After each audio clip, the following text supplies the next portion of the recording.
you would state your name and your last, especially your last name for the village clerk. We can't hear. They're putting it out right now.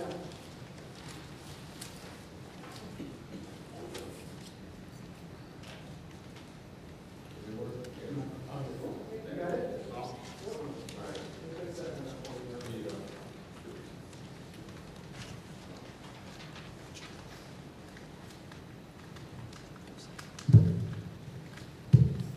that better? Yes. Good evening, everyone. I'm Susan Jones. I'm the audit principal on the audit engagement from Miller Cooper. Jones, You got it. So, presenting to you tonight the results of the 2014 year-end audit. That marks the fact that we've been doing an audit for the last couple of years, and the village is now caught up on all their audit periods, so they're timely now. So the next audit that we're going to be done is the April 30th, 2015 audit. In front of you, you should have the audit report, and on page 2 is our audit opinion. I'll pass it out.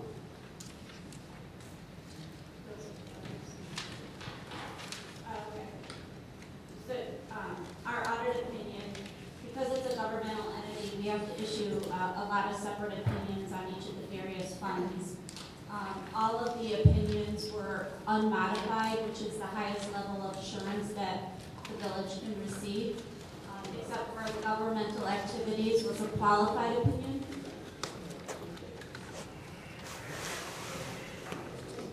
So there's 3 deliverables. There's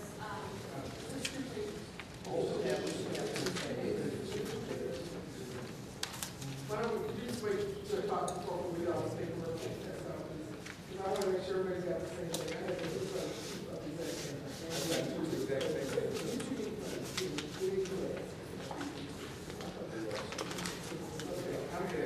do you need to start from the beginning because it's too hard to go. David, Come on, Tim.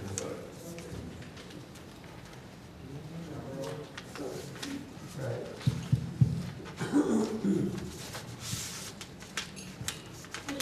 I'm Susan Jones. I was the audit partner on the 2014 engagement from Miller Cooper. The April 30th, 2014 year-end audit marks the last audit that the village had to go through to get caught up on all its external financial statement audits.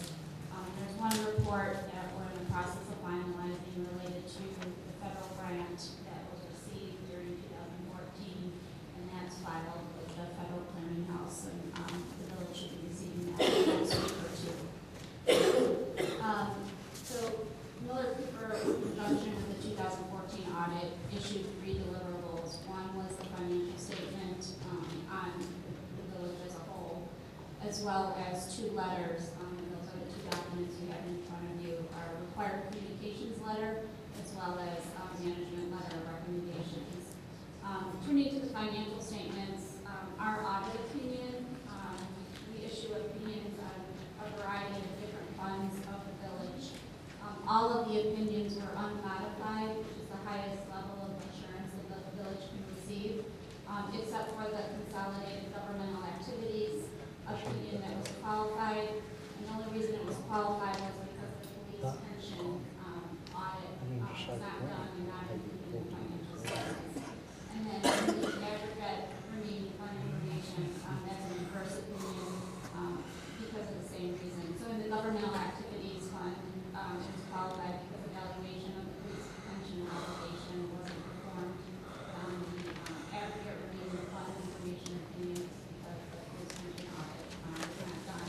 And that is done by other auditors outside of the village. In addition, another thing to point out in our opinion is that the village was required, along with all other governmental agencies, to adopt ASB 65, which is a new accounting policy, which required a restatement of the financial statements because bond issue costs associated with the village's debt had to be written off, and prior to that it was capitalized. In addition to that, there was a restatement related to certain capital expenditures related to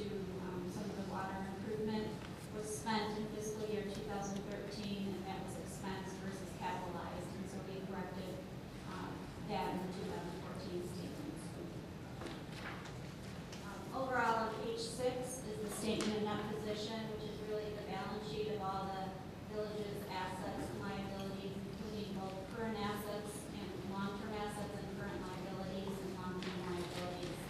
In total, the villages at the end of April 30th, 2014 had a deficit of $15.3 million. And if you turn to page 7 and 8, you can see on both the governmental activities and business type activities, that deficit went down from the previous year by $1.4 million. With regard to the footnotes on the financial statements, other than GASB 65, there were no other significant changes to the footnotes. Everything was consistent with the prior year.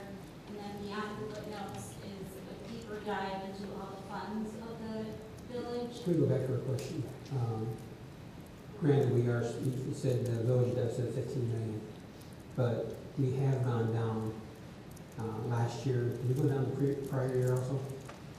Yeah, from fiscal year 13 to 14, the deficit went down, so it decreased by about $1.4 million. I think it's important the board realize, we came in here with a deficit and we continue to bring this down. And the goal is to continue to bring it down every single year. So. And in the business activities, which is the sewer and water fund, that is not in a deficit position. That has about $2.6 million of that position. And then the offset is the governmental activities, which has remaining part of the deficit. Beyond the footnotes in the financial statements are just a deeper dive in each of the governmental funds, which are comparison to actual activity versus budget activity. A new accounting policy that the village will have to adopt in fiscal year 15 is GASB 68, and it's related to the IMRF unfunded liability, which the majority of governmental entities has. The village's unfunded liability is about $1 million. That's going to be reported now in the balance sheet for next year. That would be a new accounting policy that needs to be adopted. In addition to the financial statements, as I mentioned, we issued two letters. One is our management letter, which lists out recommendations for continued improvement in internal controls. The letter is very consistent with the prior year. We identified a couple material weaknesses and significant deficiencies. The majority relates to just segregation of duties. The majority of the work because of the limited resources at the village are done by one person. And so perfect segregation of duties for roles and controls are segregated among functions and people are limited with the size of the department here. So that's really the main driver of the control letter. We talked to Mohan about it and continue to work on trying to segregate some of those duties and put in some more controls. The other letter is just a referred communication to the board. As I went through the report, Speak up, please. a majority of the just required communications that are in this letter, I went through when I went through the financial statements. Our firm is independent of the village. If the village was to include our report in another document, like a bond document, we would just have to read that document to make sure there was nothing inconsistent. If we identified any differences while we were going through our audit that were not reported in the financial statements, we did need to disclose that to you, and there were no differences that were not reported. We reported all material audit adjustments in the financial statements. The most significant accounting estimates and disclosures in the financial statements relate to allowances and the assumptions and certain of the disclosures, the size of capital assets, but all those are properly disclosed in the footnotes to the financial statements. Does anybody have any other questions on any of the deliverables? Trustee?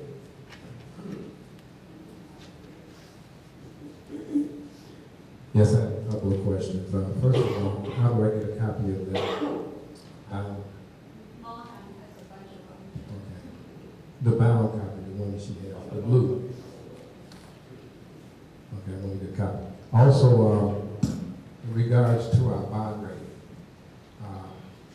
I didn't see, what is your opinion of how we should go about it? Right now, we're not rated. So what is your recommendation of some of the things we need to shore up so we can start getting our bond rating back to it to be rated? A couple of things, obviously, lowering the deficit, and carrying, that you guys do have, getting this funding for the water problem, and you have a plan in place to fix that. And then obviously, just cash flow, putting your balance sheet kind of more, instead of a deficit into a more, using that deficit. Okay, because I'm just wondering, could you kind of, I'm sure you have a lot of other things in writing, I'm just wondering, but is that part of your summary? Because that's our ultimate goal, is to get back to where we have a rated bond. We can go out and we can get a bond rating. So we can borrow money for municipality projects, and that's all I was just wondering. Now that we have the audits in place, because that was one of the key components to doing that, now that we do have that, what would be the next step for us so we can?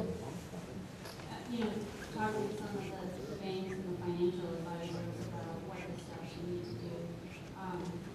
It's a little out of scope from an external audit perspective to get you ready for financing. No, I'm just asking your opinion. I'm just asking your But opinion. I think one of the biggest steps is to timely financial reporting, and beyond that, and now you're on the road to do that. You're on the road to getting the fiscal year 15 filed on time.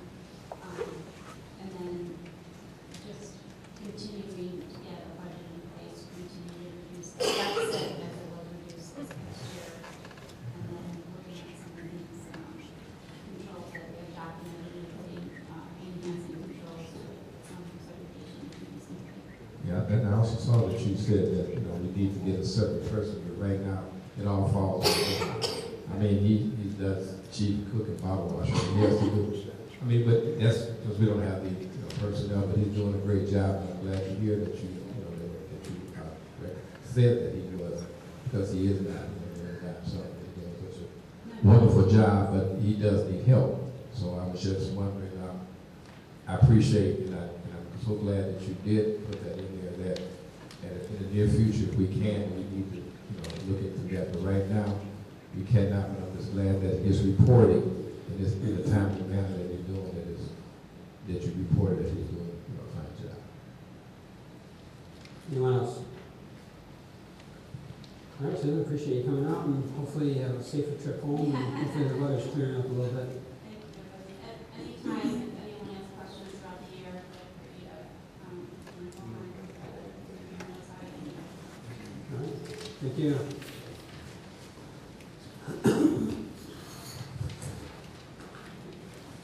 All right, item number 3, you have a resolution to approve a renewal of the Class 6B incentive in Sauk Village. Everyone should have in front of them, it's should be in your packets. No, there's no resolution, but the information, yeah.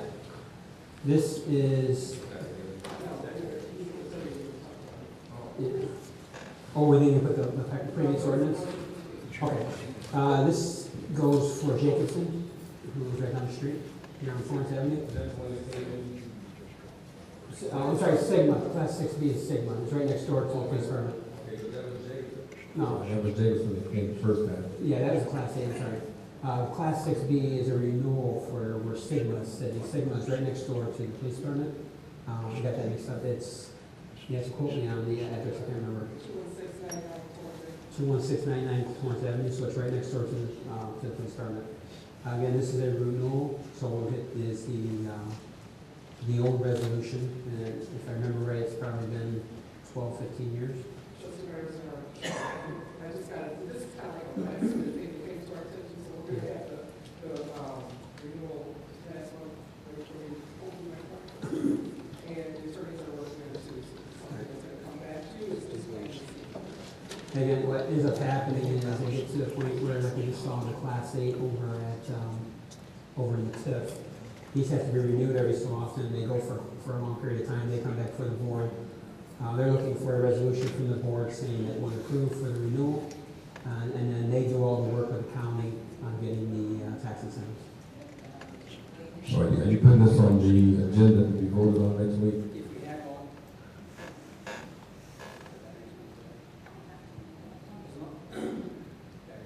As long as we have all the information, we'll pull the old ordinance, or old resolution, we'll pull the new resolution for the board. But I can tell you, it is Sigma, which is right next door to the police department. Do you have any questions on this? Yeah. Many more. Was that? It goes back quite a few items. I'd have to look in, Debbie's full media.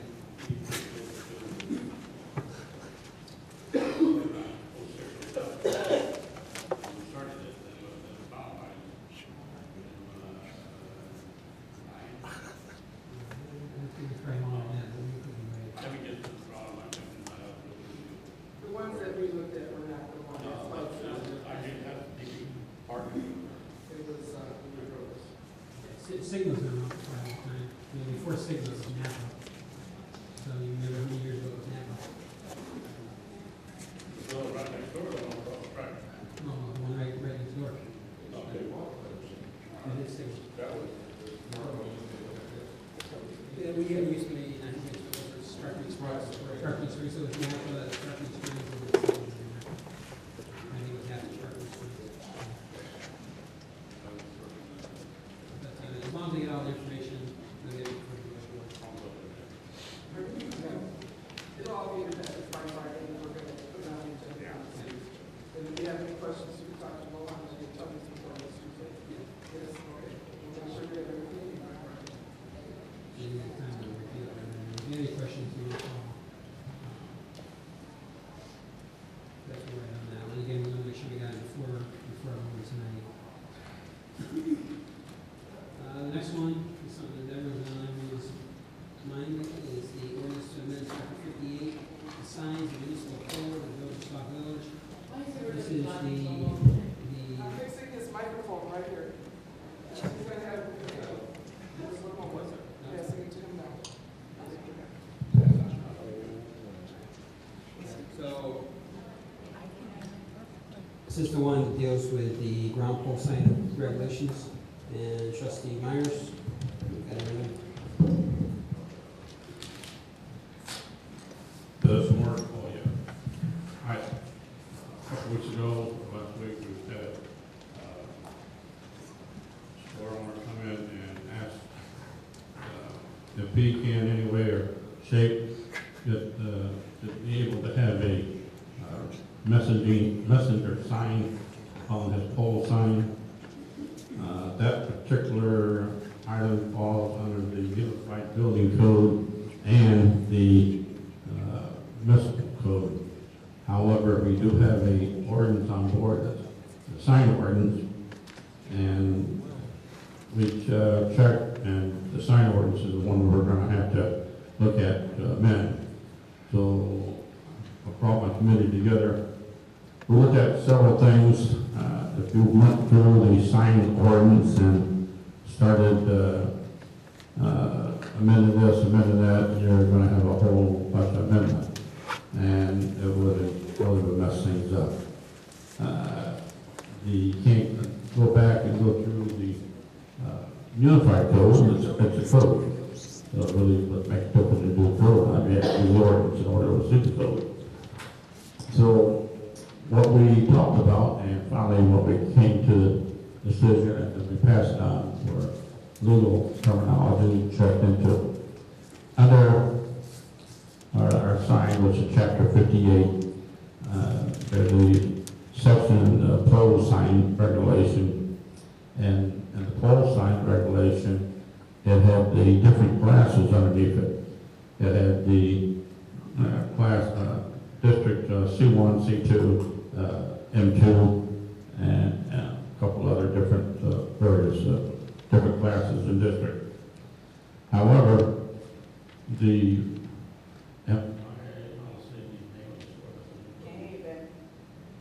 okay. The business is looking for the resolution. It falls in a class C1. Under C1 in the code book, it's prohibited to have everything. So, what we're looking at is the economy is everything. The owner would like to be able to put a sign up and operate it as a messenger sign. Now we have a lot of these electronic signs throughout town. Walgreens has one, and there's a couple of the storefronts has the small ones, all the way down the line. However, this particular business is in the zone that you can't have one. What we did, and the ordinance is prepared, that we moved that section under a class C1 and move it to a class C2, which will give them the same, exactly the same as class C2, which will give them make it mandatory at the 10-foot setback, which they do. Make it mandatory that the street frontage is maximum 75 square feet from the street. Make it the maximum height of the sign, can't go no more than 20. And the one that it doesn't have is mentioned that they can't only have 65% of the total sign area can be used for a messenger sign. The sign that he's talking about is approximately 18 inches wide and about 2.5 foot long, and all he wants to do is put up there, the exact words he said, special hamburgers a day, $2.50. I don't know if that's going to happen, but our hot dogs $1.50. Just advertise as normal stuff. He will still be required to meet the brightness of the sign. He'll still be required where he can't put any type of bad languages any up there. The sign not large enough. Sign is not large enough to put any type of figure or show or anything up on it. So with that they asked, and I sent it in, and they looked at it, and the section, it's under the one that you have for the board to look at, is that portion of the ground pole sign that may constitute an electronic sign is limited to the following. Section C1, district, 10 feet from any property line. Maximum sign area, 1 foot per linear foot of street frontage at maximum 75 square foot. Has it. Maximum sign height, no more than 20 feet. Electronic sign, 65% of total ground area. Prohibited having an electronic display screen. And that went in, and that's what the attorney returned our call and said they see no problem in doing it that way, and they will look into the legality, and this is a copy they sent back to us. So this is what we're proposing, and the board look at for passage next week. And any questions?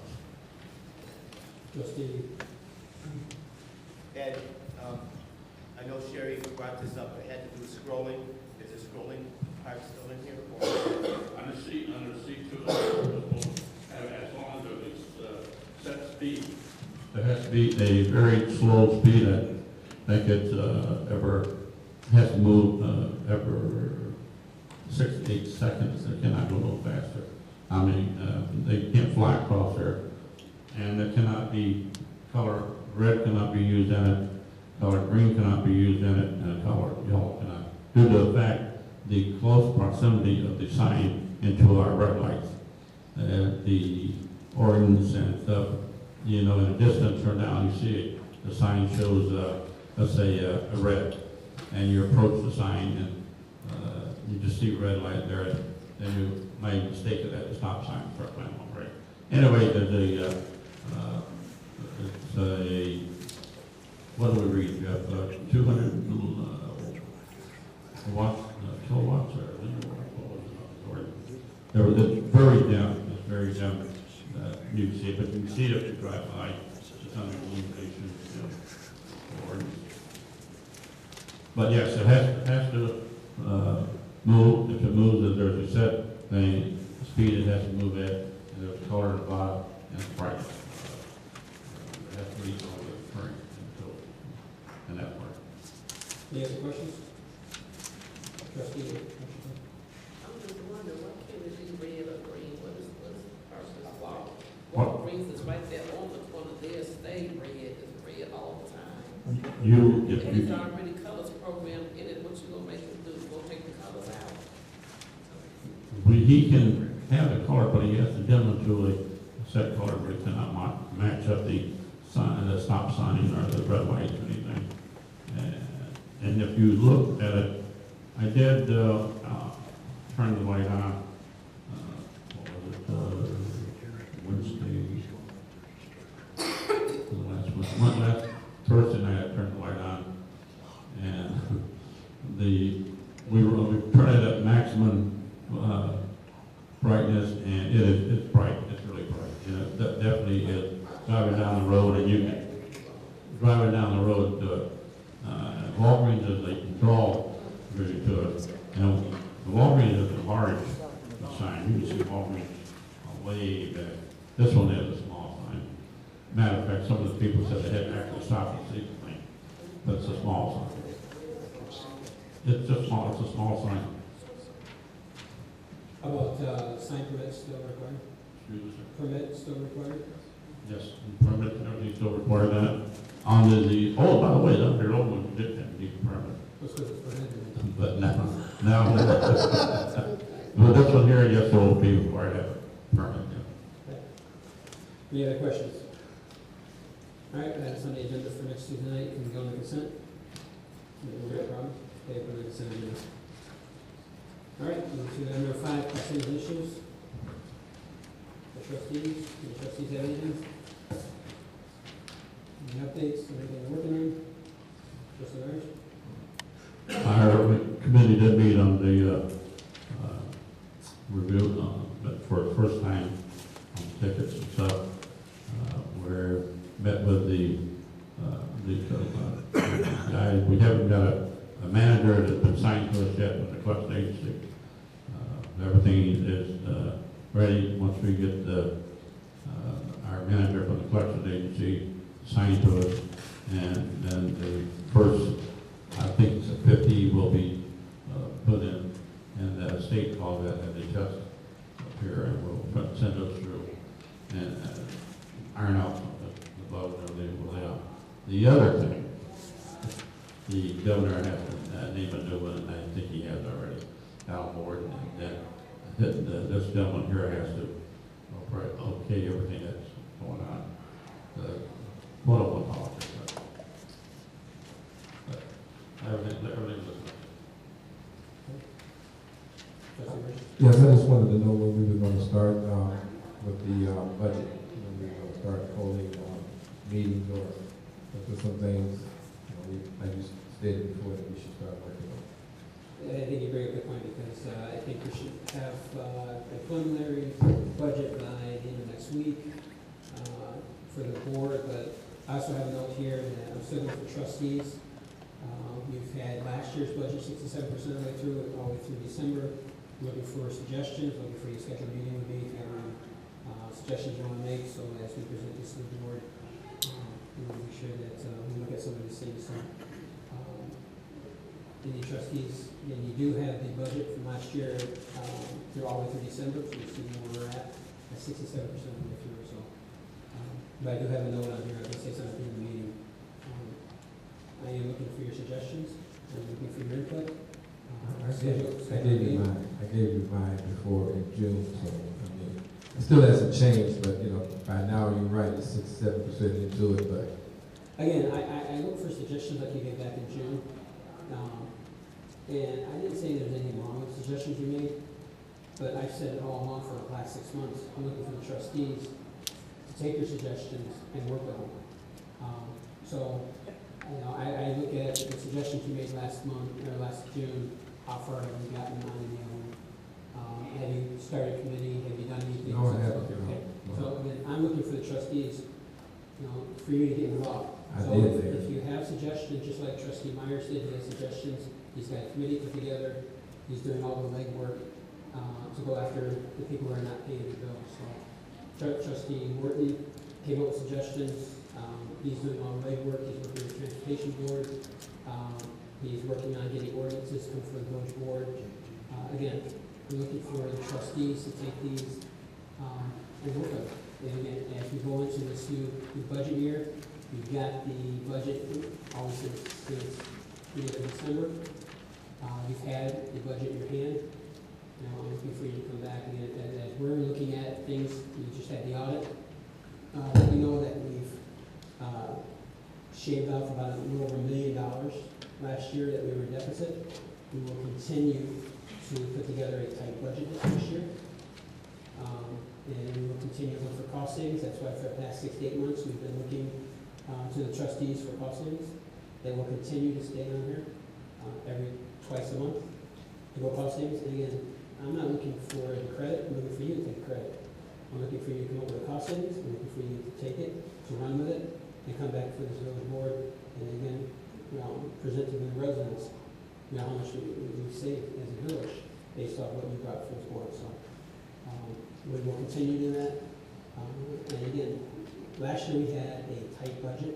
This next year is going to be an even tighter budget. So right now, we're looking to make even more cuts this next year. So, I just wanted to say, Mr. Mayor, the reason why I got on you further because the last time I presented something, the very next meeting, you had a whole meeting on it, you still passed the budget. All I did was bring up things that I saw in the red flags back in June of last year that we should at least address before we pass the budget. The reason why I haven't brought anything else because I wasn't looking for another meeting to counteract everything that I said. I'm one person, I'm not going to sit up here and say, okay, we should do this, or that, or in other words, take your job from me. I'm not going to do that. I gave suggestions. I saw things that were going to happen, and they happened. And I said that we should have tried to address those back then. At the meeting in December, I said the same thing, that we still have things that we need to address right now. But to sit there and say, okay, this is how we're going to do it, and then the following meeting you say, well, then I know you said we're going to do that, but however, that's not the way it should be done. Back and forth is not the way I'm looking to try to do it. I presented to you and to the board red flags that were going to happen during the period of this budget, of this fiscal year. And they came and they happened. December, I said the same thing. We have some things that we're doing right now. Right now, we should be doing things other than what we're still spending money with no accountability. Not saying that we cannot spend money, but certain things need to be stopped until such time we catch up. We still owe, we have bills out there, Mayor, that we owe somebody $100 and something for the last 3 months. That doesn't even make sense. But we should do something. But for me to say, well, okay, this is what we have and this is what we should do, that's not proper. I'm one person. I can bring up what we have. We all should try to figure out what we're going to do. Just like you said yourself, you asking, but for me to say, okay, we should not pay this, we should not pay that, we should not pay this because we don't have this, that's not my one decision. I can say that we're going to be in trouble if we continue to go down this path. Let's try to see what we can do right now. That's what my recommendation was back in June. And my recommendation in December. We should, who stops, when you get to a certain point on the budget, Mayor, or in any line item, if the line item is for X amount, who okays to go over that amount? I asked that question, I still never got an answer. Who okays, if you have on the line item, if we're not going to spend more than $10,000, how did it get to $18,000? Those are some of the questions I had, and that's an easy question, because the village board approved it, and they approved accounts payable. I knew that. I know that you're right, and you're absolutely right. That's why I tell the trustees they should look at what they're approving. Because if you go over those things, you're absolutely right. You have deniability because you did not vote it in and the trustees did. You're absolutely right. But I do still ask that question. Who gives that authority to do that? The trustees. Okay. Now, trustees, you understand that. Any question answered? Okay. You approve accounts payable, and we know that we're over on accounts payable. Again, just like the Public Works Department, the village board approved for the Public Works to work overtime, to work on streetlights, to work on fire hydrants, to do tree trimming. I hope everybody heard that. Hope all the trustees heard that. But, again, just like we talked about, again, a lot of the suggestions that you made back in June, almost every one of them said this is a long-term solution needs to be come up with. We had the same statement at the end of it. I am looking to the trustees, if you've got solutions, or if you have suggestions, just like I've already talked about the trustees that have already taken their suggestions, to take them and to come back with this board. If you have to put a committee together, if you have to put all this stuff together, come back and say, here's a suggestion. Again, taking one thing at a time, but we talked about stuff going all the way back to June. I mean, 2 or 3 things could have probably been addressed. Again, some things may happen, but not everything that is in that report has happened.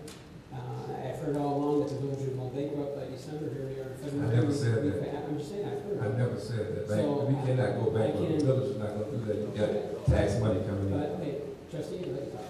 Okay. But I've heard that the village board and the village was not going to be able to make payroll. We'd be broke by the end of December. I can tell you here we are in February. We're still making payroll. And we're still paying what bills we can. Again, we've got money coming in from the state. We know it's going to be coming. We'll continue making those payments. But, again, everyone has suggestions. But, as a board, you can sit there and make suggestions, or you can grab those suggestions and you can come back with solutions. And that's what I'm looking for this board to do. I've got trustees that have come up with suggestions, and they are coming back with solutions. And they're coming back with solid solutions that can be accountable, and they're qualified. So, again, I'm not here to go back and forth. What I'm saying is we've got a budget that's coming up. You've had the budget sitting in your hand going on to December, since the end of December. I'm looking for you to come and meet with me if you have suggestions as we put this together. But I'm going to be honest with you, just like last year was a tight budget, this next year is going to be another tight budget, because we are going to reduce our deficit. And then you don't reduce deficit by going off and spending more. So just as we reduced by over $1 million last year, going through the audit, and the audit's proved it, we're going to go ahead and try our best to reduce it even more this next year. So, Mayor, I will meet with you whenever you let me. Whenever you're available, I would like to meet with you with one other trustee. So it'll be 2 of us in there and yourself. And then, yes, I will definitely go over the budget. I'll go over everything that we have like I did before, but with a different outcome, because I see now which way we're going. But right now, we're still in trouble. And you said that, I don't know where you got the village is going to be bankrupt. The village cannot be bankrupt. As long as you have assets, as long as you get taxi money, as long as you got your southern water, you never be bankrupt. You may have to curtail services, but you won't go bankrupt. I don't know whether whoever put that out there is totally wrong, because we still are making money on water. But what I'm saying is, there's things that, and I said this before, yes, the trustees are responsible for the money. You just let them know that. And it's our fault, the reason why we're over. The reason why we went over on some line items is because we okayed them and we voted them out. You're absolutely 100% right. You were a trustee at one time, so it's nice to sit there and say it's the trustee's fault, which it is. You're absolutely right, because you don't vote. But when I bring it, things to this board and yourself to be beaten down and to be browbeaten about every paragraph that I write, to go over every sentence and make sure that it's this or that's not how you critique someone. That's not how I brought it to you. I didn't bring it to you that way. I made suggestions. I wasn't talking about an administration. I didn't point fingers anywhere. I said, this is what we should do, and these are some of the weaknesses that I see in the budget, like I still see them.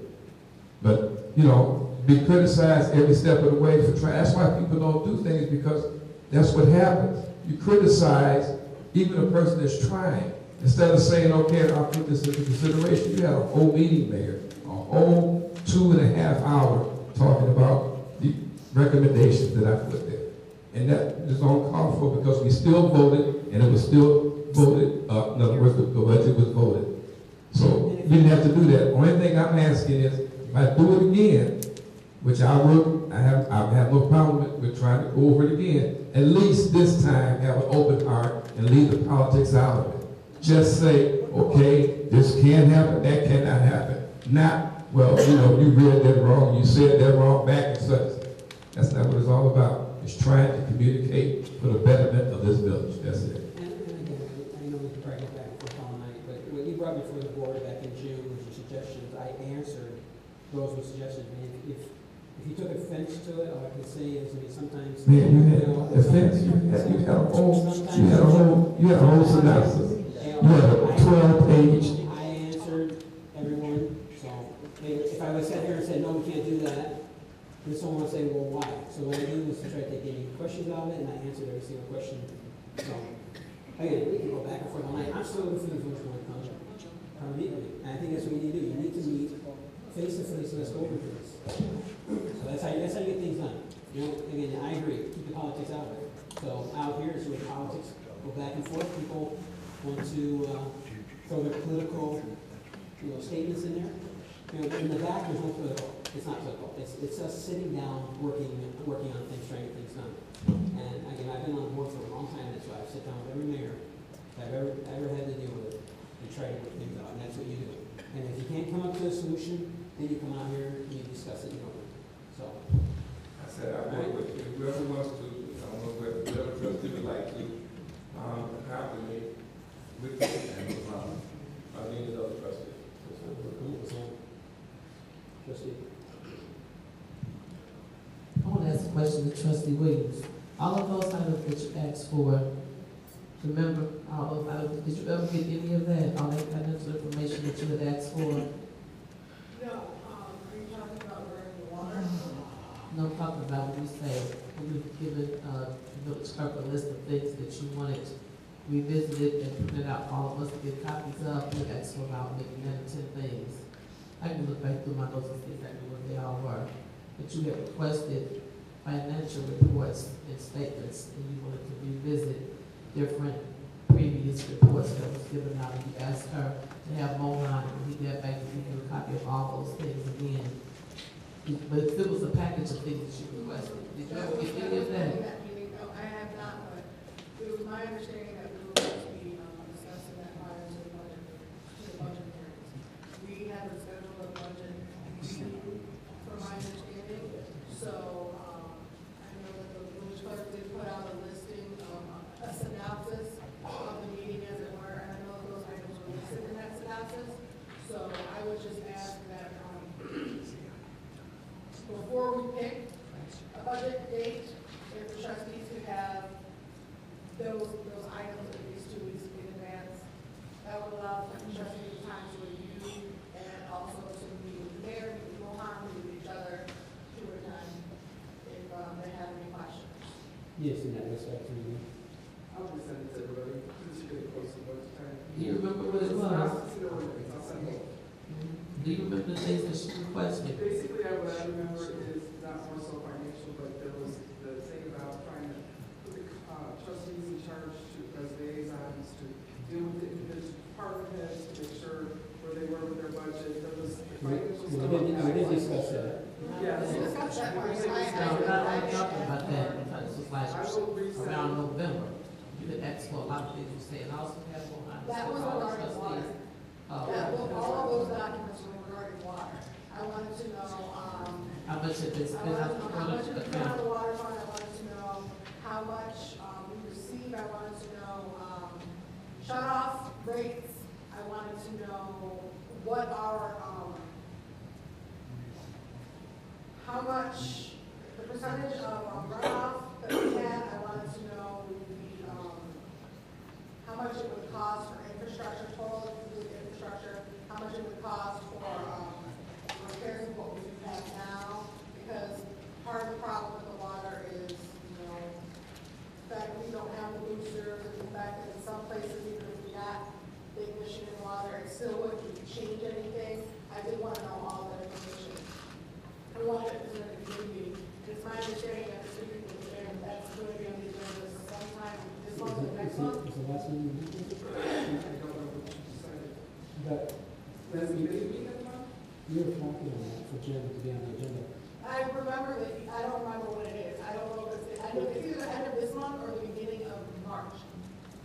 But that meeting regarding Is the next water. Tuesday the 11th? No, the 11th is Wednesday. The 10th? That's my I thought it was the 10th. That's a board meeting. If you didn't do that at a board meeting. I thought it was a special meeting prior. Okay. You need to pull that information. For some reason, the 10th, because he couldn't make it the 17th. It will be a special meeting, Yeah. probably, but in other words, it's being worked out. He couldn't make it to February. I think the 10th was the only date he had available, and then he couldn't be available then until March. So we said, go ahead, let's do it in February. So I'm almost positive the 10th, I have to double check that. So in the meantime, I'll resend the summary in minutes, and I will also send that to Jim Zarek.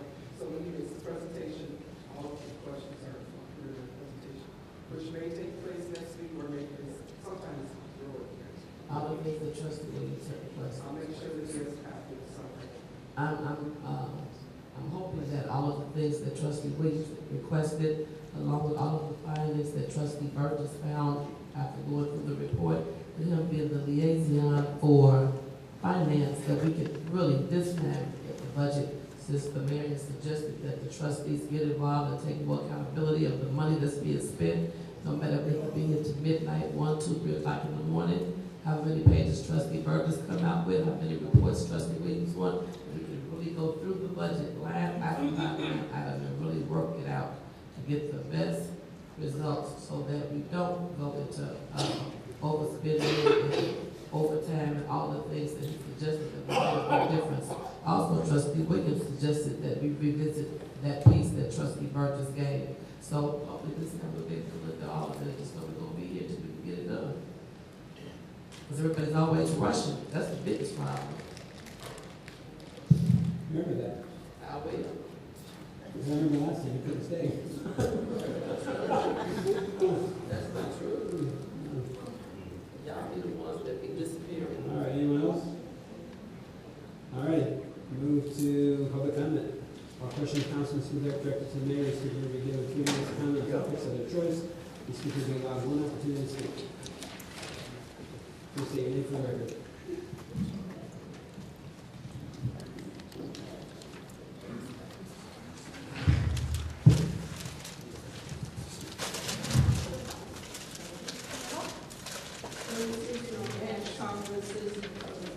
I just want some clarification on some numbers that Ms. Jones gave this evening. You can probably hear the microphone issue and stuff.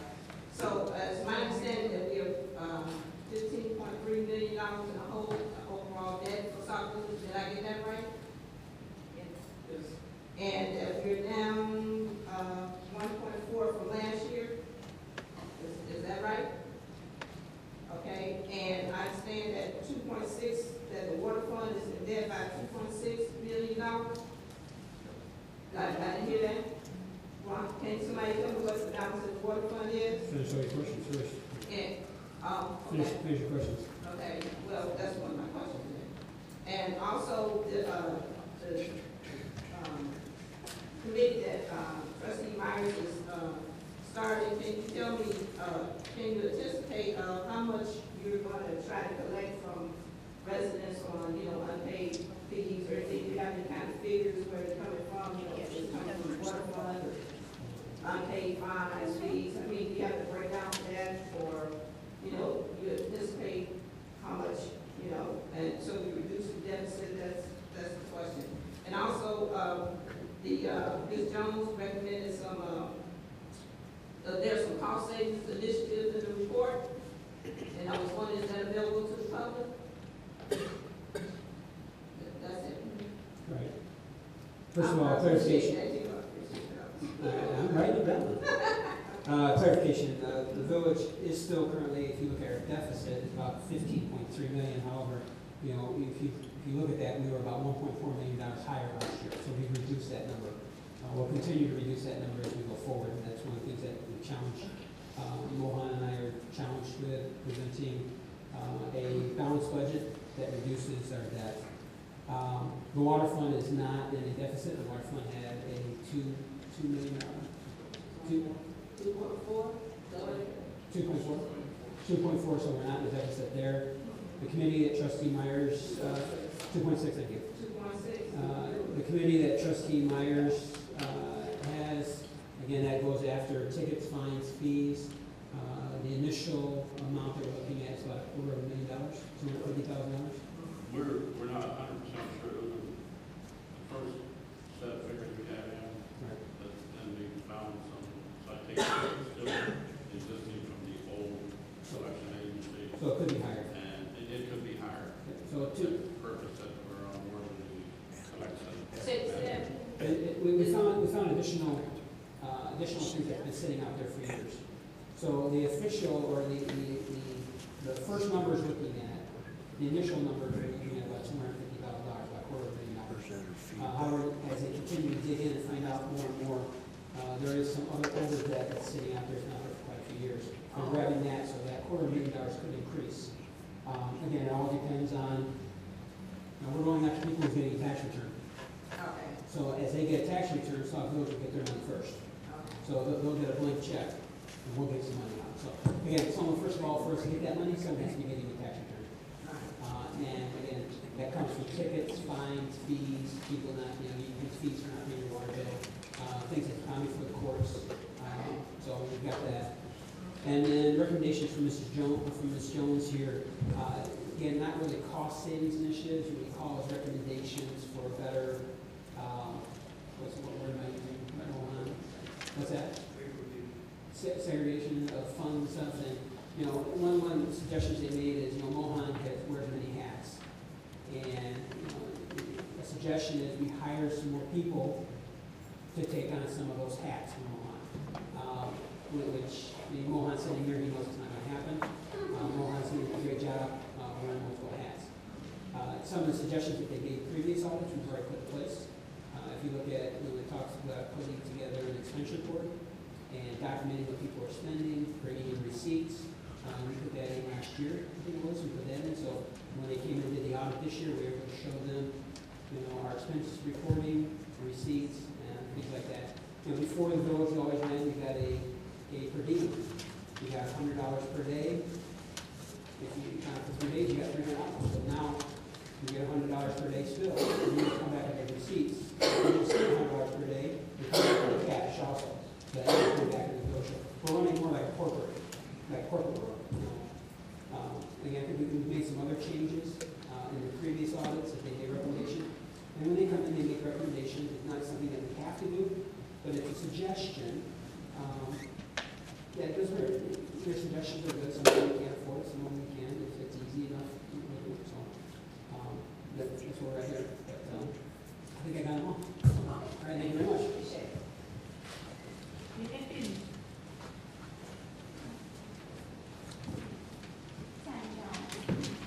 Mr. Mayor, can you, I don't know if you know or travel that road, but,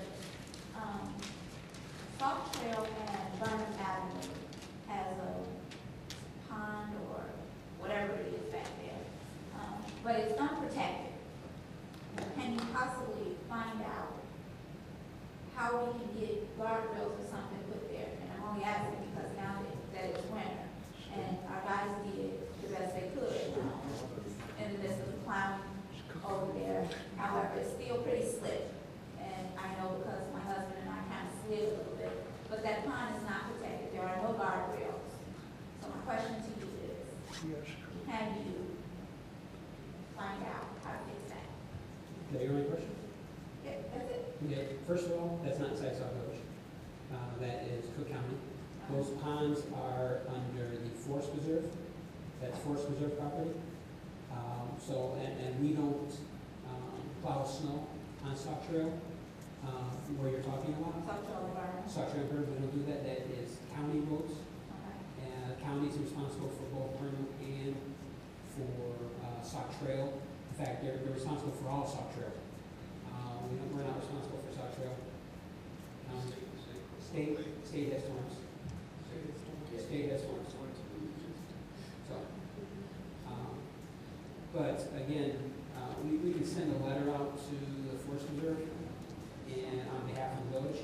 I have no problem doing that. We can get the letter set up that I can sign off and make a suggestion and ask them if there's some type of way they can put guardrails on those ponds.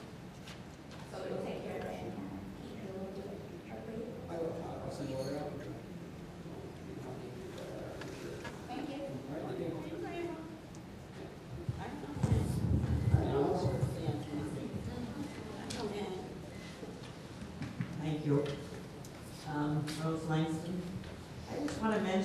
something that I heard a couple of meetings ago regarding the trustees' pay. I know they keep talking about $125 a meeting, and I hear one trustee saying monthly bill is $179. They don't seem to realize that you're not counting one meeting. If you're talking about a monthly cell phone bill, you have normally a maximum of 5 meetings, the 4 plus the committee, so that's $625 a month. If you have any special meeting that's not included on the same day, it would increase another $125. So you have like 12 months would give you $7,500. And with the 6 trustees at that amount, it amounts to $45,000. I don't know if my figures are all correct. I also would like to know is, with the payment to the trustees, do they submit a document before they get paid, or are they paid even without a document? Another thing is, I was really concerned at that special meeting in December, and yet everything was, most of it was repeated at the last committee meeting, so I figured that that was really not cost savings. Then I'm hearing a request for village cell phone. That's not cost savings, and I don't see a need for that. One of the other things is, I understand there's a lot of flyers. In fact, I usually at Village Hall and I see excess flyers that I think is a waste, that you really don't need hundreds and hundreds of copies because they're outdated. And even though they use a scratch paper, that's still waste because we get charged, I guess, per copy. And I'm concerned with the meeting with the mayor, a couple of trustees. Would that be conflict with Open Meeting Act, or would you have that meeting and have the public attend? When you have 2 or more in the mayor, is that considered a meeting? And that's it. All right, let's go backwards real quick. The mayor can meet with up to 2 trustees. It's not part of Open Meeting Act, and again, it's working on a budget. So what ended up happening is once we get a budget together, we'll be coming out here and be sharing with residents anyway. So, but the mayor can sit down with up to 2 trustees, and it's not considered Open Meetings Act evaluation. When it comes to the flyers, I've heard this recently too about flyers. We're pulling the numbers off of the copy machine to find out, who's making all the copies. Because one of the biggest things I'm hearing from the office is the amount of paper that's going out. We've spent more on this. We probably went double this year on paper usage already. So everyone who puts anything, what we've done under this administration is we've got a new copy machine, and everyone has to put a code in for their copy. So we're pulling those to find out who's making all the copies and why we've got so much paper leaving the village.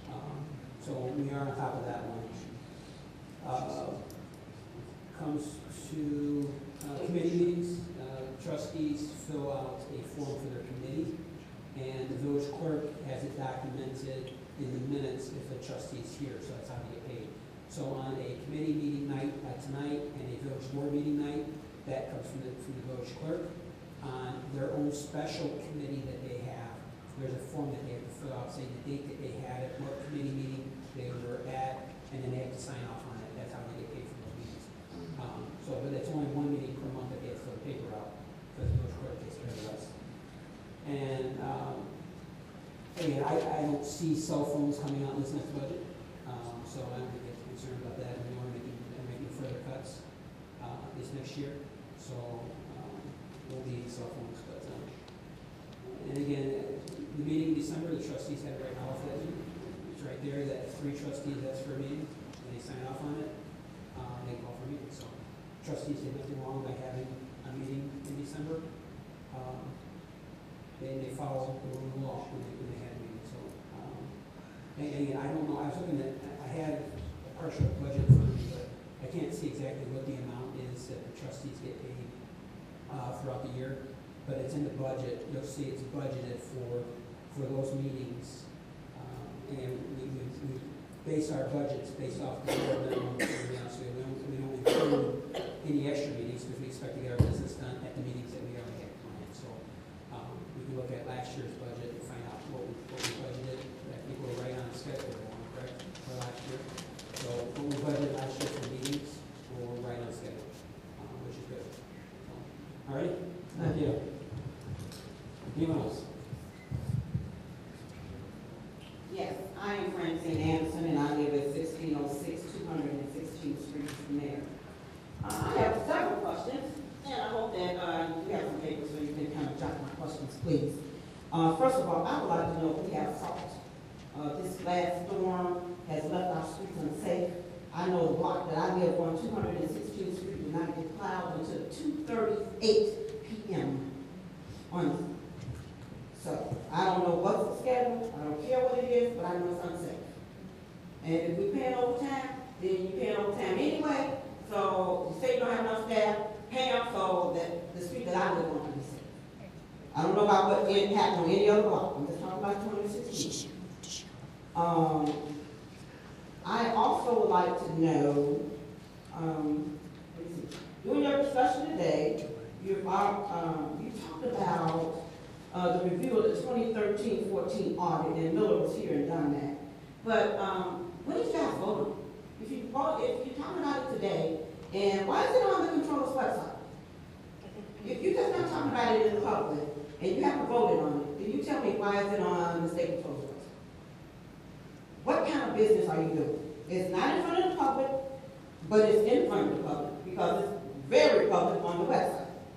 And you're talking about it. So I'm sure you did not vote on it. Number 3, the balance of the water fund. You still haven't answered that question. Ms. Houston has asked it several times. I would like to know how much money is going to be spent on Olson and Spurs since the village clerk decided to be the judge and the jury over Mr. Hammond's petition. It is well known, it's on the website, that she has denied him his right to be a candidate in this town as a trustee. So how much money are we going to pay Olson and Spurs to fight that battle? Since you're saying you're saving us money, where's the cost savings when she decided to be judge and jury? Everyone who's a citizen has a right. If no one that is a citizen decided to do any petitions against him, then why would you be the judge and jury? Of course, you like to pay Olson and Spurs. Of course, how much money, that's my next question. How much money now are we over the $500,000 that you budgeted for them as of today? We can go back to your budget hearing, because I told you then on that day that I thought paying lawyers $500,000 was inappropriate. But then we probably wind up paying them $1 million.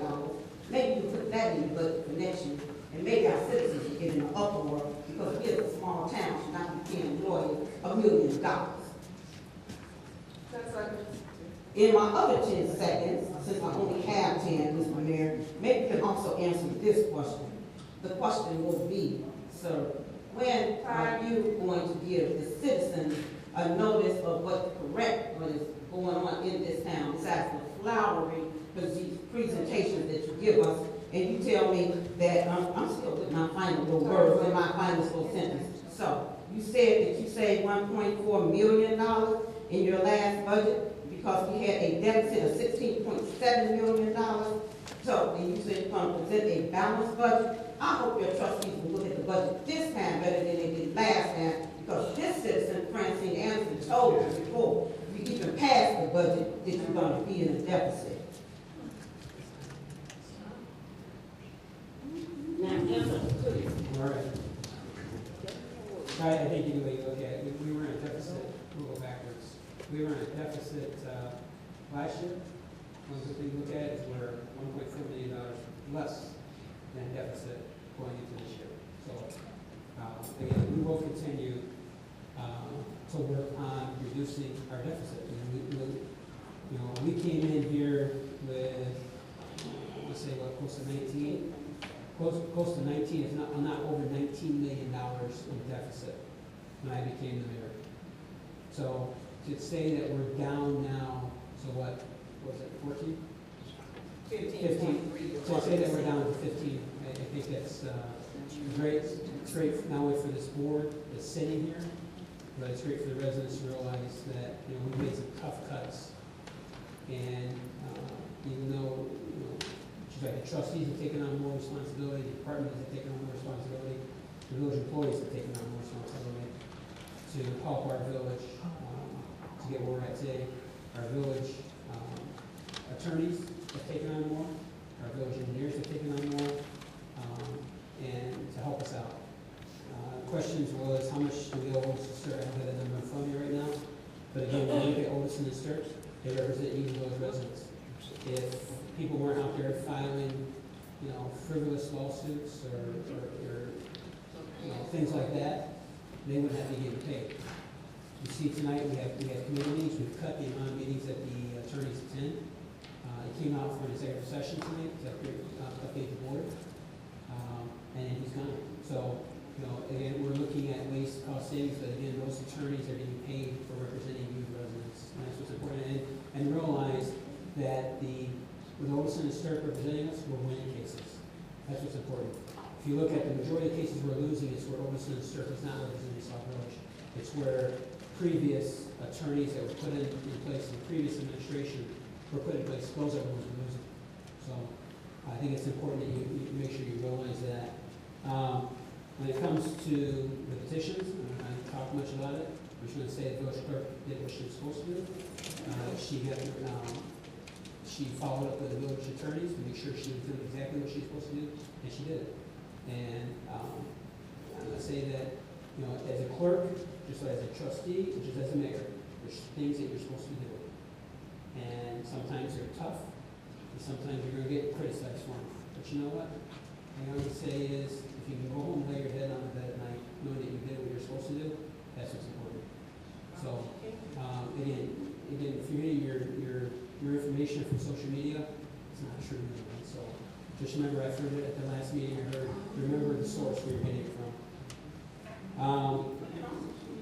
The water fund balance, I don't have that in front of me. The audit, you're right, the audit's out there. The audit's been done. What we're doing is giving the board tonight an update on the audit results. So the audit is what it is.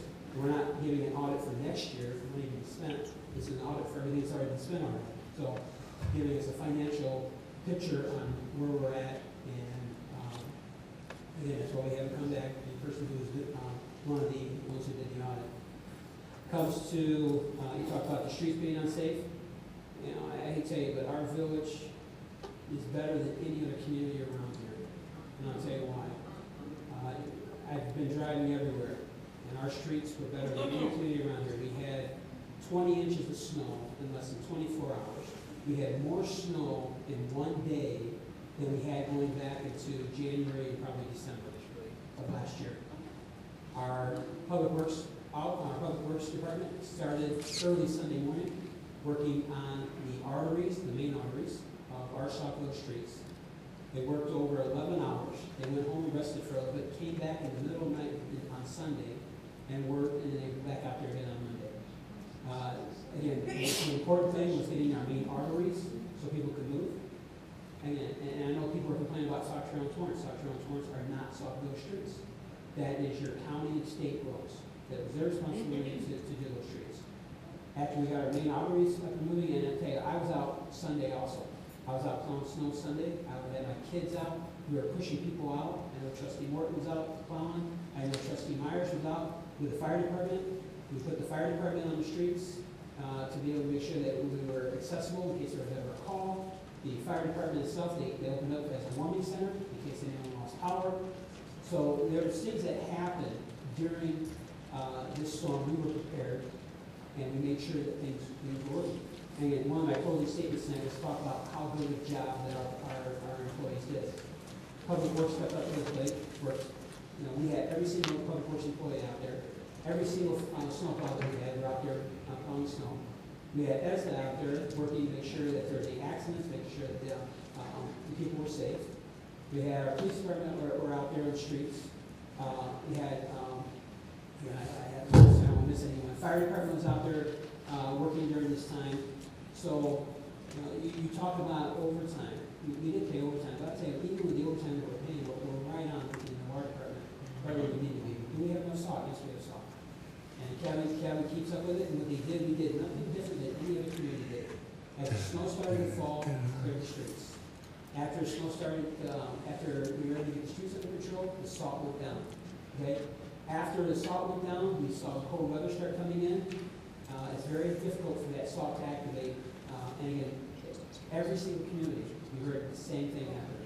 The important thing was going out there, clearing those main arteries first, then putting the salt down. That's what we did. So, again, these guys have been doing this for years. They do a great job. I stand 100% behind them. And I think if you get out in your car and drive around, you find out, where other communities were shut down, our streets were open. So, and they remain passable. And then they'll probably be out there again tonight or tonight. We got more snow coming in. We got more snow coming in tonight. We got more snow possibly coming in tomorrow. So, and then, so we talked about the other reasons for snow. So, again, we talk about the overtime. Every single department was out there. And again, like I said, trustee said, we had elected officials out there helping residents on snow. And my boys out there shoveling snow, pushing people out. Trustee Myers was out there with the fire department. So, all right, Jenny? Judy Gasker. First of all, I want to commend our snow plows and the people that were out there. My street didn't get plowed until late, but I have no complaints. They were there. People were out shoveling each other out. So I have no complaints there. I have a lot of concerns when you're talking about the budget and more cuts this year than last year. And I feel that every trustee sitting there has to stop and think. And one of the most important things is safety. And I, right now, can tell you I'm not one department or committee or whatever you want to call them, but numerous ones that are driving around like ball tigers on vehicles that are not unsafe at this time, but they're extremely close. And I think safety has to be zeroed in. And some of the things that are going to be cut are going to impact safety. So I think that needs to be a big issue with the budget. Secondly, we keep talking about a committee for transportation. When did we accomplish that? When did we get that? And what does it do? What's the purpose? What's the goal? I have no idea how that would impact us in Sauk Village on transportation.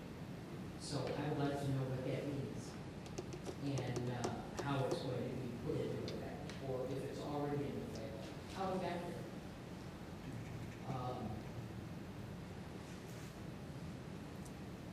That's about it. All right, we'll start with the front. It's easy.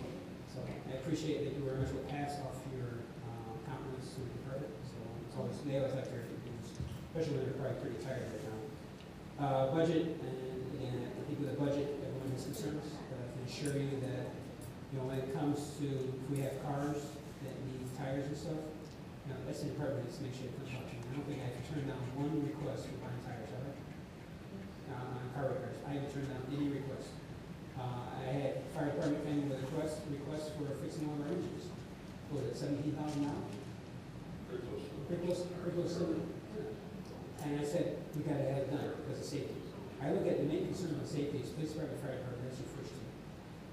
And then we look at public works, public works has picked up the slack on doing work to our vehicles. We've done a lot of extra work. We have a lot of qualified, and we have individuals who are very knowledgeable when it comes to fixing cars. So they've come up, stepped up to the plate, and taken when we've had to go to shops before, we made cost savings there, and we work doing our oil changes and things like that. So when it comes to safety, we're very concerned about safety also. And again, when you start making cuts like that, we're not looking at cutting anything safety.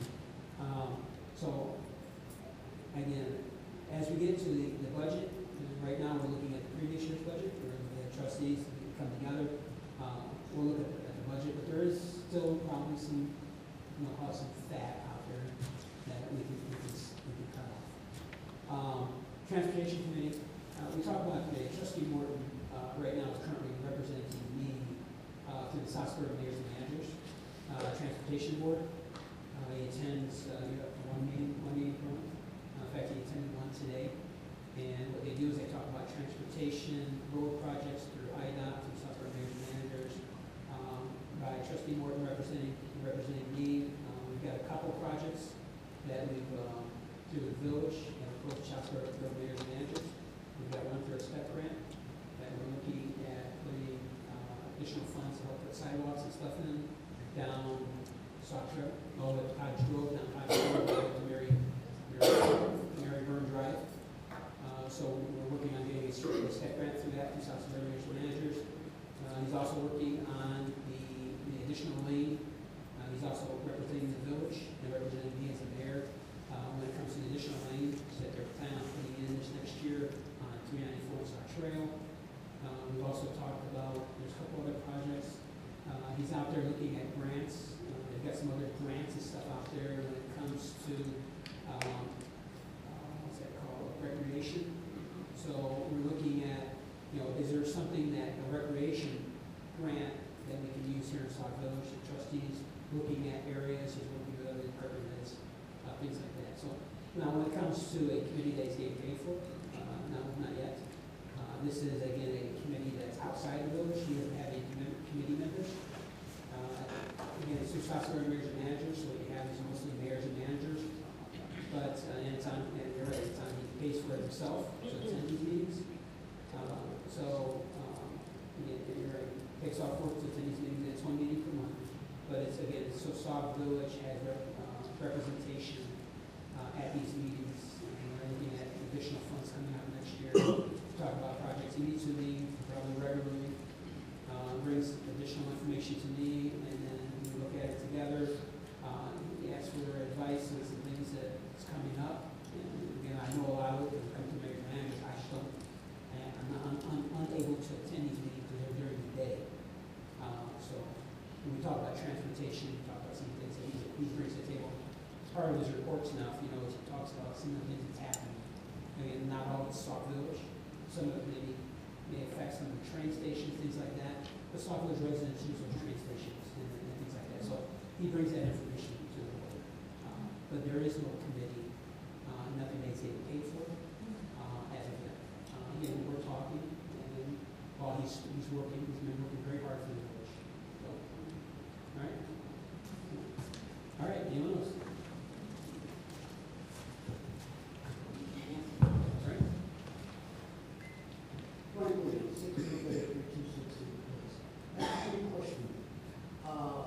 The lady stood up at a meeting here and said that her water bill was $200 or $700 or something like that. She would be in charge for 2 years. Did you or anybody look into that? The second one is, at the convention center, they also said that the place over there was run down and everything else. Is that place being taken care of by the village? By Market, is being taken care of by the private sector? The second thing I want to make clear is this. Is there any law that Debbie Williams has in her possession that she can take anybody off of the ballot that she dislike or like or don't like? Is there any law that she can do that? If so, will you please explain that to me so I will understand? If so, explain why she cannot do it. So they would quit asking that question. Whoever put that out there, that she cannot take nobody off the ballot. Right. Let's work backwards. Village clerk just cannot take someone off the ballot because she has. I think he didn't hear that. He said the village clerk cannot take everybody. Village clerk can't take someone off the ballot because she doesn't like them. The village clerk, just like everyone else, has certain guidelines that they have to follow. Thank you. And the village clerk, I'll talk very loud. The village clerk her to follow those guidelines. And again, sometimes you're in a position that you have to make those tough, I don't know if you call it decisions, but you have to be able to make those tough calls. And when something's not right, she has a regular guideline that she has to follow as clerk. So she followed those guidelines to the T like she was supposed to. She verified it with the village attorneys to make sure she was doing, if she was reading it correctly, she did what she was supposed to. So that's all I can say is, again, it's tough sometimes. And you sit in a position, you get attacked. And again, usually people who don't know what they're talking about are the ones that are attacking, and the ones that are lying are the ones that are attacking. So we say that. But community center is being cleaned currently by Trustee Ponsky. He's been helping out. We've got Robin over there cleaning out. I know the resident said it at hometown meeting and talked about being dirty. Again, you look at the community center. First of all, the community center is being used quite a bit. It's all the time. You go by almost daily, you're seeing it's being used. And we talked to her about the night that they had a problem. We found out it was being used that morning for the bread, giving out the bread and some other things that was happening. So the community is being used, community center. The other thing we talked about was Trustee Poskin followed up with the person who is using it and informed them that they wanted to pay the rate, because currently they're not paying anything at all to use that community center. If they wanted to pay their rate, he would make sure that it was clean before they used it every single time. The lady that was here that night was not the one who was using it. She was just one of the people who are involved in the program. Based off your communication, she said there was no problem with it. Yeah, she said, Really? she basically said that it's cleaning community centers on Fridays. It's on. This has to be a little closer. The community center she cleans it on Fridays for the weekend, because the weekend is when it's the heaviest use, and Tuesday after the Respond Now, because with all the food they pass out there, she's always in there cleaning on those days. That's what we agreed to pay for her to do. So, and periodically my wife and I stop in there and clean as well. When I talked to the lady, she said that the person who came forward was incorrect.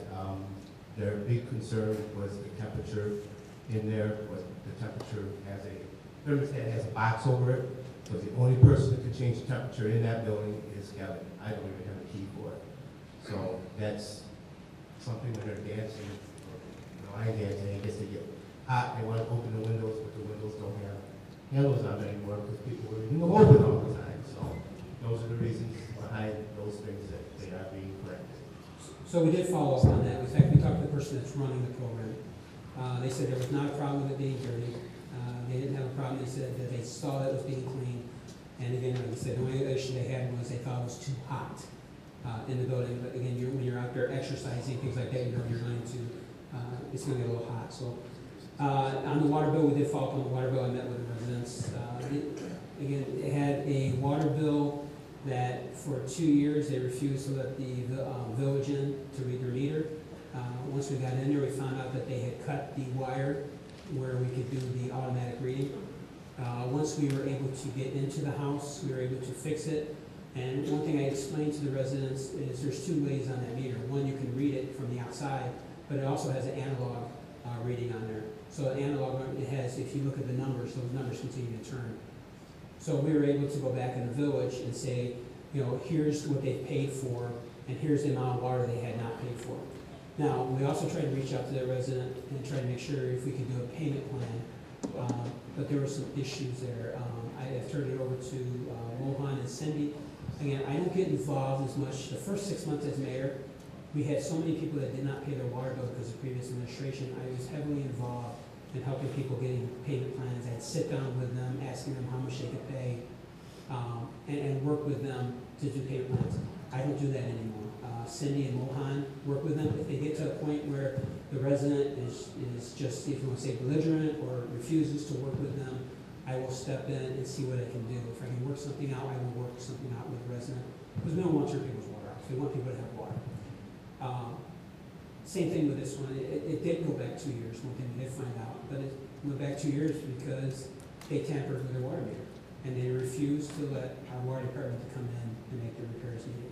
So, it was a total of 2 years before we were able to finally get in there, and I think what ended up happening was they were there getting ready to turn the water off.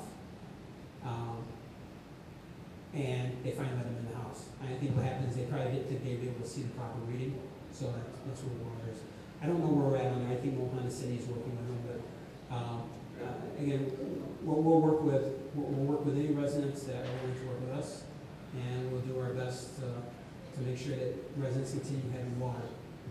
But if they refuse to work with the village, especially the village employees, if they cause any problems, we will, as a village, go to the fullest extent that we have to, and it's including turning the water off, and if we have to bring charges or fines and fees, we'll do that also. All right? Thank you. Anyone else? All right, seeing none, go for comments from trustees, if I remember right. Trustee Williams. Just a couple of things. On the back table, you should see a flyer for the Blue Ship Casino bus trip. That will be on Monday, March 2nd, 2015, for Student Government Day fundraiser. The timing is from 9:30 to 4:30. The cost is $35, and the bus will depart from here promptly at 9:30. So just as a reminder, at the bottom of the flyer, there is a registration form, and it says to be completed and returned back to the village clerk by February 20th, and the fee is due at the time of registration. The Public Relations Committee did have a meeting scheduled for yesterday, and it is now rescheduled for Thursday of this week due to the weather.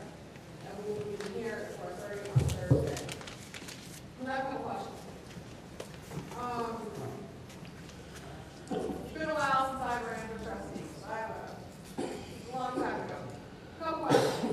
As a potential candidate, is there a packet that people receive that kind of have, do's and don'ts, that this is how you run for trustee or mayor, village clerk, dog catcher, whatever? That's my first question. Second question. In the situation for Mr. Hammond, did any member of this board or the village or its representative speak personally with Mr. Hammond prior to becoming this public outcry for support for him and explain to him kind of what happened, this is what's going on, or was it just put out in the public and he was just somebody who had no idea this was happening to him? Second, or third, are all the petitions of potential candidates public record, even the ones who do not make it on the ballot? And fourth, want to see a copy of any itemized listing of all the people whose petitions were rejected and why? What was the last one? Can the board receive a copy since it's public record? All the questions that I asked are going to be answered to. So since it's public record, can the board receive a copy of A, the petitions that have been filed for the next election, including the rejected ones, and B, why they were rejected? Since I know all of these items are. All right, are you Absolutely. backwards? Yes. Hey, did you see those corrections? All right, public record. I'm sure I write something down. Are the petitions public record? Petitions are public record, yes. So anyone can get a copy of them. Did anyone talk to Mr. Hammond for the outcry? I would say yes. Village clerk met with him. He also had the opportunity to call and talk to the village attorneys. So he did. So he did talk to the village attorney, so he knew exactly what happened. So we got that, and then the candidate packets. Village no longer does candidate packets. You can go to Cook County. Is it Cook County Clerk?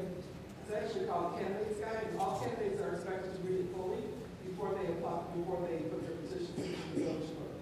And the candidate guide is quite lengthy and very detailed, exactly what needs to be done. But that's on the Cook County Clerk. It's on the Cook And County. that's what you've announced prior to the Yes. decisions and everything, right? They can go to Cook County's website and it has a whole listing of items, the do's and the don'ts. Like I said, it's been a while, but I do remember there's certain things, there's lots of, you have to put things here, and they have to be numbered this way, and it has to be signed this way, and it has to be notarized this way.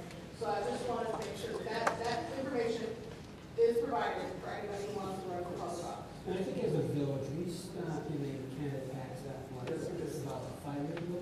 It's good, and we refer everybody to the candidates guide. So no one can say that they received something from the village that wasn't correct, we point them to the Cook County Clerk's website and say, here's where you get your information. Other than that, we don't give them any copies and packets. The dues don't seem to be like And that. that's what we allow, Cook County. Correct. That's what they have. All right, thank you. Just one question, are the petitions available for public review? Yes. Immediately upon receipt of candidates' petitions, I made 15 copies of every candidate's petition. They were in the front office from the day they filed, so that anybody could come get a copy. And all they had to do was fill out a form. It's called a request for petitions. And that was done immediately upon acceptance of petitions. And to this day, if anybody who still would like a copy of any of those petitions, I would like a copy.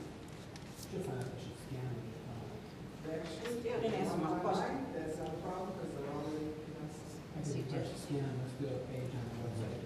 because I've already put copies on these, I can't answer my question. Thank you.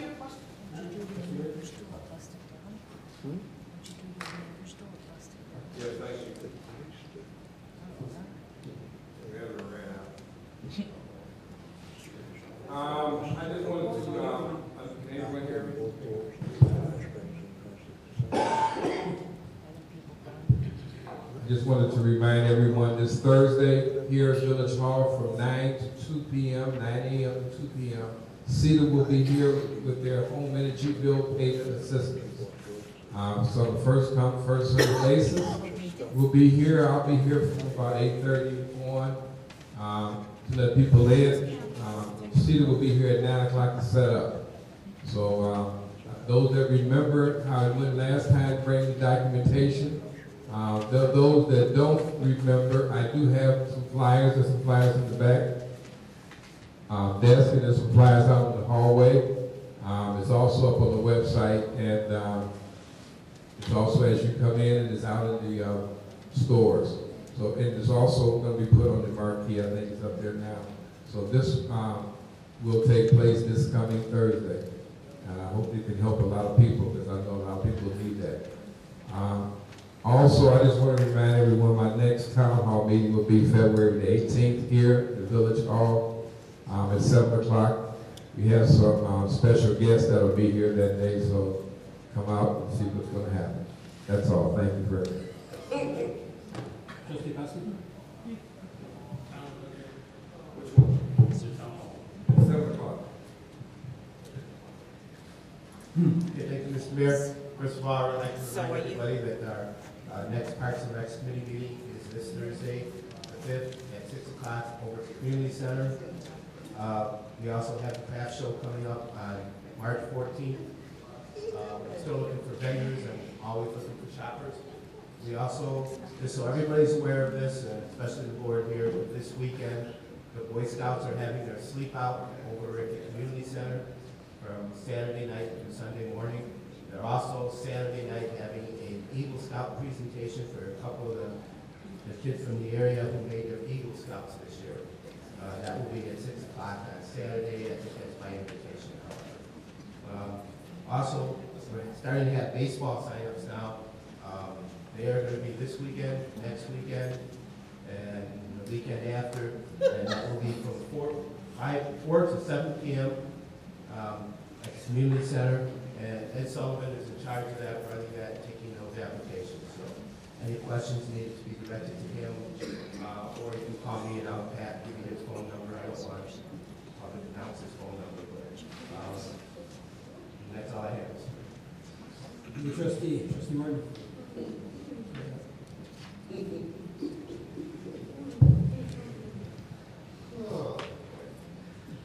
Well, just like the mayor said, I have a lovely report for transportation. Today at 2 p.m., I met with the Transportation Board through IDOT. Illinois 394 and Sauk Trail, we talked about this before. They're doing a widening and the turning lanes there are going to be widened. The letting date that they have here is January 30th, 2015. The project is supposed to start March 2015. Let's see. Sauk Trail East of Torrance Avenue to US 30. They're going to be doing a resurfacing project project, and they're gonna be doing guardrails. There is no letting date on this at the present time, but the project is supposed to take place in 2017. We were talking about Burnham Avenue. The young lady was talking about Burnham Avenue. Saukville and Burnham Avenue, they're going to be putting in a left-hand turn lane. There is no letting date, but the project is supposed to take place in the fiscal year of 2017. The S&P Surface Transportation Program from Illinois 394 at Sauk Trail is the emergency vehicle preemption. Basically, that's the Opticom. They're going to be putting those in there, so if a fire truck, police car, or emergency service vehicle, it will trip a light. Target lighting date with that was December 19th, 2014. I do not have a date that they're actually that's going to take place. We did not know that. Let's see, Metro. On the back table, there's a flyer on the back table. Metro is going to be announced that they're putting a mobile app, they're putting a ticket program out there that you can buy your tickets online.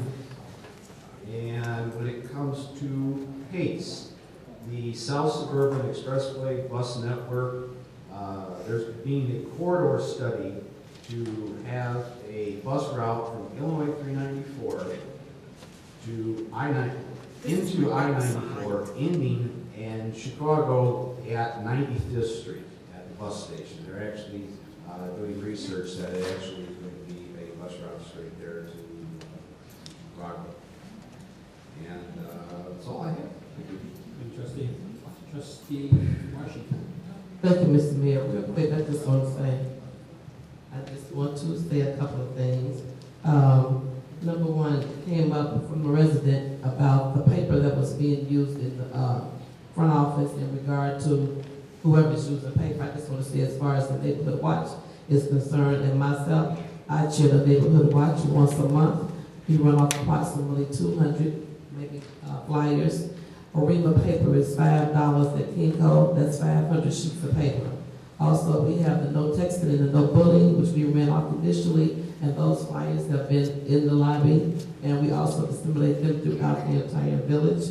All of the block club captains that we have that volunteer and walk their blocks in their different communities throughout the village all get flyers from me, which is a part of that one ream of paper that costs $6 at Kinko, which is 500 sheets that we don't use a month. I'm just clearing up some preconceived notions about paper when it comes to neighborhood watch, and I'm not around to defend my committee members. Also, I would like to address the question that came from a resident about a cell phone for $179. I made a statement where my cell phone bill has gone up personally to $179. That was not a package that I had to have before I became a trustee. All of us that we ran knowing we would have to make sacrifices and with our time and with our energy. But in my committee, I don't meet with my committee once a month behind closed doors only. We engage in the community literally 7 days a week. I have Black Club captains that called me when there was a shooting over on Carroll a couple of weeks ago, and that the next day when I was able to go over there, they showed me the house and expressed to me their concerns and their fears over there. I've had people that called me on Sunday about things that's going on in their neighborhood. I got a phone call today about residents, seniors that had their snow blowers stolen, and when they came back home and discovered that their garage had been broken in, they left and went back to the store disheartened and, just broken-hearted to buy another one. They came back and brought it home and forgot something and went back out and came back and that one was stolen too. So the bottom line is people call, and they want to talk to somebody, not an answering machine when they call. You talk about $125, that was a salary that was suggested at the previous administration for the incoming trustees that went up to $125. And the mayor is doing, I guess, some cost savings initiatives. He's canceled 11 meetings for the trustees already, so residents ought to subtract that from the $7,500 that they seem to think that we're going to be paid a year. However, the mayor and the clerk salary is never altered, whether we have meetings or not, they still get paid the exact same thing. Also, we have employees that drive their village vehicles home 5 days a week. add up all the gas and all the maintenance that it costs to drive these vehicles out of Sauk Village every day. You see a need that they need to do that, and I guess that's why they're doing it. But when the budget comes up, I'm sure that all of those kinds of questions will come up as well.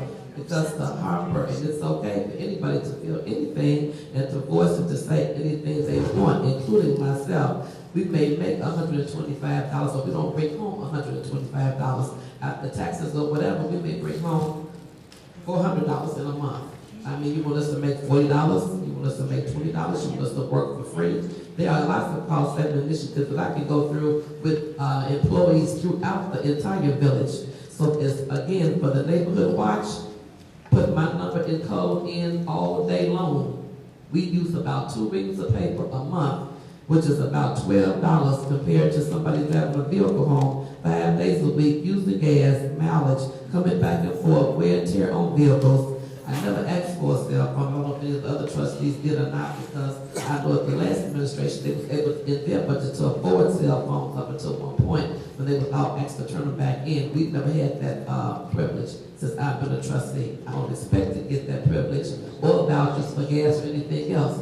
For all of us as trustees and the mayor and the clerk making our sacrifices, I know that I do financially, and I just wanted to put that out there since it was brought up. Maybe if we could afford robocalling, I would have to spend $12 a month on paper.